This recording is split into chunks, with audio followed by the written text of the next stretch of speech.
আমি বানাবো বিরিয়ানি, তাই 1.5 কিলো মতন বাসমতি চাল নিয়ে নিয়েছি। চালটাকে দেখো এখন ভালোভাবে আমি ধুয়ে নিচ্ছি। চাল ধোয়া হয়ে গেছে। এখন 1 মগ জল দিয়ে চালটাকে আমি ঢাকা দিয়ে রাখবো 1 ঘন্টার জন্য। তোমরা যদি চাও তো খুব সহজেই বানিয়ে নিতে পারো দোকানের মতন বিরিয়ানি।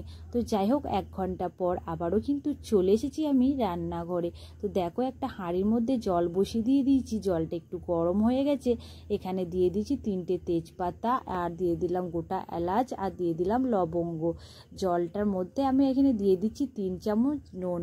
তো তোমরা জানো তো এই জলটা যেন সমুদ্র জলের মতো নোনা থাকে, তাহলে ভাতটা খুব সুন্দর হবে। আর দিয়ে দিয়েছি এখানে পাতিলেবুর রস। তো দেখো আমি চালটাকে একটা পেছের মধ্যে ছেঁকে রেখেছিলাম।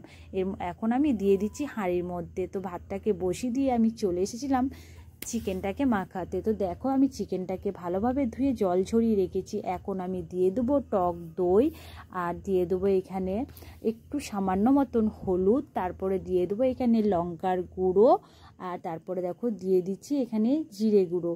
তো দেখো এখানে জিরে গুঁড়ো দিয়ে দিয়েছি। তারপরে এখানে দিয়ে দিচ্ছি এখানে গোলমরিচের গুঁড়ো, আর মেন মশলা হচ্ছে বিরিয়ানির মশলা। দেখো বিরিয়ানি মশলাটাও আমি দিয়ে দিচ্ছি। জানো তো আমি এখানে নুন দিতে ভুলে গিয়েছিলাম। ভিডিওটা চালু করে দেখি ওমা আমি তো নুনই দিই নাই, তারপরে কিন্তু আবার নুন দিয়েছি।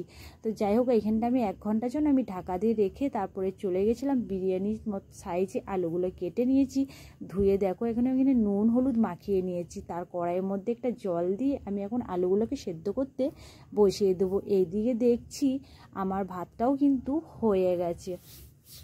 তো বিরিয়ানি ভাতটা একটু শক্ত শক্ত নামাবে, তাহলেই কিন্তু দোকানের মতন ঝরঝরে বিরিয়ানি হবে। তো যাই হোক এখানে দেখো আমি একটা পেঁচের সাহায্যে আর একটা হাতার সাহায্যে আমি কিন্তু ভাতটাকে তুলে নিচ্ছিলাম। তো দেখো এখানে আমার ভাতটাও কিন্তু তোলা হয়ে গেছে। এখানে কাঁচা লঙ্কা, রসুন আর আদাটাও এখন আমি ভালোভাবে পেস্ট করে নিচ্ছি।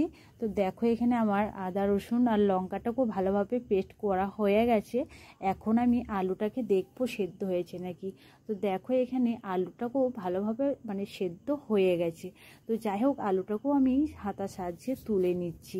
তারপরে দেখো এখানে দুধটা যখন কেশর ভিজাবে তখন দুধটা একটু গরম রাখবে। আর বিরিয়ানিতে এই মিঠা আতরটা দিতেই হবে। তুমি গোলাপ জল কেওড়া জল না দিলেও চলবে। অনেকজনা গন্ধটা নিতে পারো না, তোমরা ওটা বাদ দিলেও মিঠা আতরটা দিতেই হবে। কড়াইয়ের মধ্যে দেখো এখন আমি তেল দিয়ে দিয়েছি। এখন আমি এখানে পেঁয়াজগুলোকে ভেজে নেবো। তোমরা চাইলে সাদা তেলে ভাজতে পারো, আমি এখানে সর্ষে তেলেই ভেজেছি। তো যাই হোক সর্ষে তেলে ভেজেছিলাম বলে পেঁয়াজটা একটু লেতিয়ে গেছিলো। সাদা তেলে ভাজলে মনে হয় ঝরঝরে হতো। তো যাই হোক আমি সর্ষে তেলে ভেজেছিলাম, তোমরা সাদা তেলেই ভাজবে। তো যাই হোক দেখো আমার কিন্তু পেঁয়াজ ভাজাটা সুন্দরভাবে ভাজা হয়ে গেছে, কিন্তু একটু লেতিয়ে গেছিলো। এরপরে দেখো ওই তেলের মধ্যে কিন্তু আমি লাল লাল করে আলুগুলোকেও ভেজে নিয়েছি। তো দেখো এখানে আমার আলুগুলো ভাজা হয়ে গেছে। ওই কড়াইয়ের মধ্যে আবার তেল দিয়ে আমি একে একে চিকেনগুলোকেও ভালোভাবে ভেজে নেবো। বিরিয়ানি চিকেনটা একটু ভাজা হলে খেতেও ভালো লাগে। তো যাই হোক দেখো আমি কিন্তু একে একে চিকেনগুলোকে এখানে ভেজে নিচ্ছি। তো সব চিকেনগুলো কিন্তু আমি একে একে এখানে এই তেলের মধ্যে ভেজে নেবো। তো দেখো আবার যে চিকেনটা ছিল সেটাকেও আমি একে একে দিয়ে আমি উল্টে পাল্টিয়ে ভেজে নিচ্ছিলাম। তো যাই হোক আমার এখানে চিকেনগুলো ভাজা হয়ে গেছে। কাঁচা লঙ্কা আদা রসুন যে পেস্টটা ছিল এখন আমি এটাকেও ভালোভাবে নাড়াচাড়া করে কষিয়ে নেবো। তো দেখো আমি চিকেনটাকে যে মাখিয়ে রেখেছিলাম সেই জলটাকে আমি ধুয়ে এখন আমি ভালো করে এর মধ্যে দিয়ে দেবো। তো দেখো এখানে আমি সেই জলটাকে দেখো দিয়ে দিচ্ছি। এরপরে এখন চিকেনগুলোকে একটু যাতে ভালোভাবে সেদ্ধ হয়ে যায় তার জন্য আমি জলটার মধ্যে চিকেনটাকে এখন দিয়ে দিলাম। দেখো ভালোভাবে ফুটে গেছে, এখন ঢাকা দিয়ে দিয়েছি। এর মধ্যে এখন আমি আর চিকেনগুলো সত্যি করে খুব সুন্দর সেদ্ধও হয়ে গেছিলো। এর মধ্যে আমি এখন উপর থেকে ছড়িয়ে দিলাম একটু ধনে পাতা।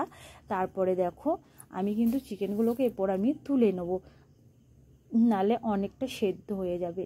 তারপরে দেখো এখানে আমি একটা হাঁড়ি নিয়ে নিয়েছি। হাঁড়ির মধ্যে আমি একটু দিয়ে দিলাম ঘি, যাতে ভিতরটা না লেগে যায়। আর চিকেনের গ্রেভিটা আমি অনেকটাই রেখেছিলাম, যেহেতু আমি 1.5 কিলো চালের বিরিয়ানি বানিয়েছি, যাতে ভিতরটা না লেগে যায় তাই অনেকটা চিকেনের গ্রেভিটা বাড়িয়ে রেখেছিলাম। তো যাই হোক দেখো এর মধ্যে আমি এখন ভাতটাকে ভালো করে দিয়ে দিলাম গ্রেভিটা দেওয়ার পর। এরপরে দেখো আমি একে একে ভালোভাবে আমি আলুগুলোকে বসিয়ে দেবো।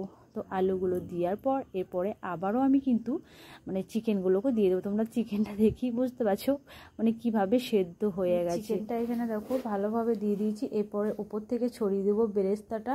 তো দেখো আমি ভালোভাবে দিয়ে দিয়েছি। এরপরে দিয়ে দিচ্ছি বিরিয়ানি মশলা। বিরিয়ানি মশলাটা দেওয়া হয়ে গেছে। আবার আমি কিন্তু মানে দিয়ে দিচ্ছি ভাতটা উপর থেকে এখন আমি ভালোভাবে দিয়ে দিচ্ছি। আবার এখানে আমি চিকেনের গ্রেভিটাকেও একটু উপর থেকে ছড়িয়ে দিলাম। আবারও আমি আলুগুলোকে ভালোভাবে সাজিয়ে নিয়েছি। আর বাদ বাকি যে চিকেনটা ছিল এটাকেও আমি ভালোভাবে দেখো আমি দিয়ে দিয়েছি হাঁড়ির মধ্যে। এরপরে দেখো আবার আমি যে বেরেস্তাটা আছে ও উপর থেকে ছড়িয়ে দিলাম। আবার আমি কিন্তু ভাত দিয়ে দিচ্ছি। আর আমার হাঁড়িটাও ছোট হয়ে গেছিলো, যেহেতু আমি এটা 1.5 কিলো চালের বিরিয়ানি বানিয়েছিলাম। ওপর থেকে বেরেস্তা ছড়িয়ে দিলাম। আর এখানে দেখো কেশর আর দুধ আর মানে যে মানে মিঠা আতরটা মানে করে রেখেছিলাম ওটাকে আমি উপর থেকে ছড়িয়ে দিলাম। আর বিরিয়ানি মশলা তো আগেই দিয়ে দিলাম। তারপরে দেখো আমি দিয়ে দিচ্ছি এখানে 1 চামচের মতন ঘি। তো আমাকে আরও একটু মানে ঘি দিলে ভালো হতো, যে যাই হোক। এখন দেখো আমি মানে আঁচের মধ্যে বসিয়ে দিয়েছি হালকা আঁচে, আর দিয়ে দিয়েছি একটা নোড়া বসিয়ে দিয়েছিলাম। দেখতে পাচ্ছ আমার বিরিয়ানিটা খুব সুন্দর হয়ে গেছে। আমি কিন্তু এই ফার্স্ট টাইম বানালাম বিরিয়ানি, তো আমার বিরিয়ানিটা সত্যি করে খুব সুন্দর হয়েছিল। তো তোমাদের আমার এই ভিডিওটা কেমন লাগলো অবশ্যই কিন্তু কমেন্ট করতে ভুলবে না। আর আমার এই ভিডিওটা যদি ভালো লেগে থাকে অবশ্যই তোমরা জানিয়ে যাবে আমার এই বিরিয়ানিটা কেমন হয়েছে, মানে তোমাদের দেখে কেমন লাগলো। তো যাই হোক, আমি ফার্স্ট টাইম বিরিয়ানি বানিয়েছি। আমার বিরিয়ানি আলু আর চিকেন সত্যি খুব সুন্দর সেদ্ধ হয়েছিল। আর আমার এই কথার মধ্যে যদি কিছু ভুল ত্রুটি থাকে অবশ্যই তোমরা আমাকে ক্ষমা করে দিও, ছোট বোন বলে বা দিদি বলে, যাই হোক। তো যাই হোক, আমার ভিডিওটা সবাই তোমরা দেখবে। টাটা।